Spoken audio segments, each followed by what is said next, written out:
Lesson 7. Rikki-Tikki-Tavi. Rikki-Tikki was a mongoose. His eyes and the end of his nose were pink. He could scratch himself anywhere he pleased with any leg, back or front, and he could fluff up his tail until it looked like a bottle brush. His war cry as he scuttled through the long grass was, Rikki-Tikki-Tikki-Tchk. One day, a summer flood washed him out of the burrow where he lived and carried him down a roadside ditch. He found a little wisp of grass floating there and clung to it till he lost his senses. When he revived, he was lying in the hot sun in the middle of a garden path. A small boy and his mother took him into the house, and a big man picked him up between his finger and thumb and said that he was not dead. So they wrapped him in cotton wool and warmed him over a little fire, and he opened his eyes and sneezed. It is the hardest thing in the world to frighten a mongoose, because he is full of curiosity. They gave him a little piece of raw meat. Rikki-Tikki liked it immensely, and when it was finished, he went out into the veranda and sat in the sunshine and fluffed up his fur to make it dry to the roots. Then he felt better. He spent all that day roaming all over the house. And when Teddy, the small boy, went to bed, Rikki-Tikki climbed up too. Teddy's mother and father came in to look at their son and saw Rikki-Tikki on the pillow. "I don't like that," said Teddy's mother. "He may bite the child." "He'll do no such thing," said the boy's father. "Teddy is safer with that little beast than if he had a bloodhound to watch over him." Adapted from Rikki-Tikki-Tavi by Rudyard Kipling. A. Match each word with the meaning it has in the passage. 1. Fluff. E. To shake something to make it look larger. 2. Scuttled. I. Ran with quick, short steps. 3. Burrow. G. A hole made in the ground and used as a shelter by some animals. 4. Ditch. J. A long, narrow channel dug at the edge of a field or road, etc. to carry water away. 5. Wisp. B. A small, thin piece of something. 6. Revived. H. Regain consciousness. 7. Curiosity. D. A strong desire to know or learn. 8. Veranda. C. An open space, with a roof, on the side of a house. 9. Roaming. A. Walking around without any definite aim. 10. Bloodhound. F. A large dog with a very good sense of smell. B. Answer the following questions. 1. Who was Rikki-Tikki-Tavi? Describe him. Answer. Rikki-Tikki-Tavi was a mongoose. His eyes and the end of his nose were pink. He was quite agile and could scratch himself wherever he pleased with any of his fore or hind legs. He could fluff up his tail until it looked like a bottle brush. 2. How do you think Rikki-Tikki got his name? Answer. While scuttling through the long grass, the little mongoose would give his war cry, Rikki-Tikki-Tikki-Tchk. That is how he got his name, Rikki-Tikki-Tavi. Where did the summer flood carry Rikki-Tikki?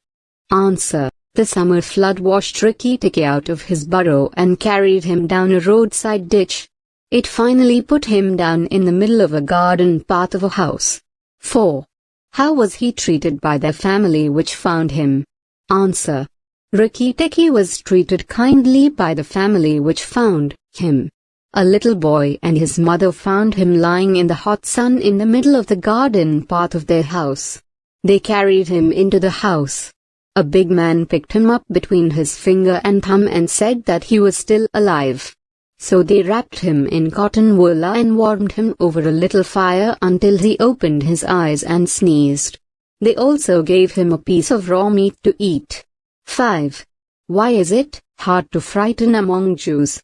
Answer. It is hard to frighten a mongoose because he is so full of curiosity that he would not be frightened by anything in his attempt to learn something new. 6. What did Rikki-Tikki eat and how did he dry himself completely? Answer. Rikki-Tikki ate a piece of raw meat that the people of the house gave him and he liked it very much. He then went out into the veranda, and sat in the sunshine. He fluffed up his fur to make it dry to the roots. 7. What did Teddy's mother fear? Answer. Teddy's mother feared that the little mongoose would bite her son. 8. What did Teddy's father think? Answer. Teddy's father said that the mongoose was no danger to Teddy. Teddy was safer with Rikki-Tikki than he would be with the bloodhound to watch over him. C. Say which of the underlined verbs are transitive and which intransitive. Point out the objects of the transitive verbs. 1. He could fluff up his tail until it looked like a bottle brush. Answer. Looked, intransitive. 2. He lost his senses. Answer. Lost, transitive, object, senses. 3. He was not dead. Answer. Was, intransitive. 4. They wrapped him in cotton wool. Answer. Wrapped, transitive, object, him. 5. They gave him raw meat. Answer. Gave, transitive, direct object, meat, indirect object, him. 6. He spent the day roaming all over the house. Answer. Spent, transitive, of the day. 7. They saw Rikki-Tikki on the pillow. Answer. Saw, transitive, object, Rikki-Tikki. D. Pick out the adjectives and adverbs from the following sentences and what kind each is. Also mention which word each adjective or adverb qualifies. 1. He scuttled through the long grass. Answer. Long, qualitative adjective, qualifies grass. 2. Rikki-Tikki liked it immensely. Answer. Immensely, adverb of degree, qualifies liked. 3. It is the hardest thing in the world to frighten a mongoose. Answer. Hardest, qualitative adjective. Superlative, qualifies thing. 4. Rikki-Tikki climbed up. Answer. Up, adverb, of place, qualifies climbed. 5. He'll do no such thing, said the boy's father. Answer. Number adverb of negation not, qualifies the adjective such, demonstrative adjective qualifies thing. E. Pick out a reflexive pronoun from the passage. Point out the verb it is the object of and the subject of that verb. Answer. He could scratch himself anywhere, himself, reflexive, pronoun, object of the verb scratch.